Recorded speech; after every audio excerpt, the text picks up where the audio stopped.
Ito tayo ng tinula ulit, mabilisan.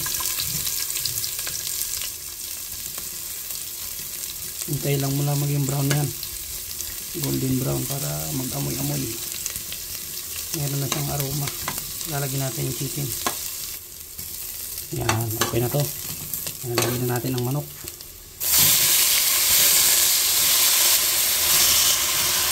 Lagyan ng asin. Yung pang-ricado nyo. Lagyan ng magic sarap, pampasarasa. Lagyan ng paminta. Lagyan ng sili. Yan na. Ilalagay na natin ngayon yung papaya para mas lumasa siya. Papaya. Papaya. So, mix mo lang yan. Takluban mo lang hanggang lumambot ang papaya. So, yan ang talbos ng sili. Yan ang bibigay ng palasa dyan. Mikos mo lang yan. Takluban, lagyan ng tubig. Pakuluin. Ayos na. Diba? Lagyan ng tubig. Pakuluin. Ayos na yan. Dagdagan mo ng kaunting asin. Kaunting pampalasang masarap na patis. Takluban. Pag kumulo yan.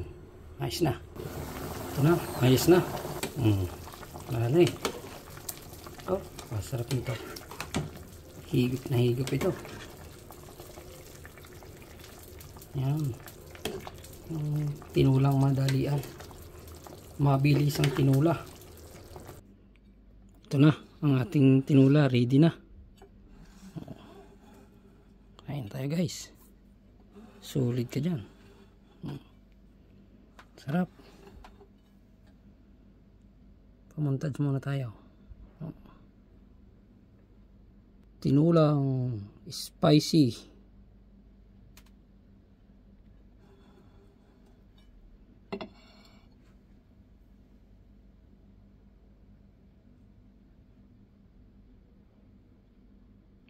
Kain na guys.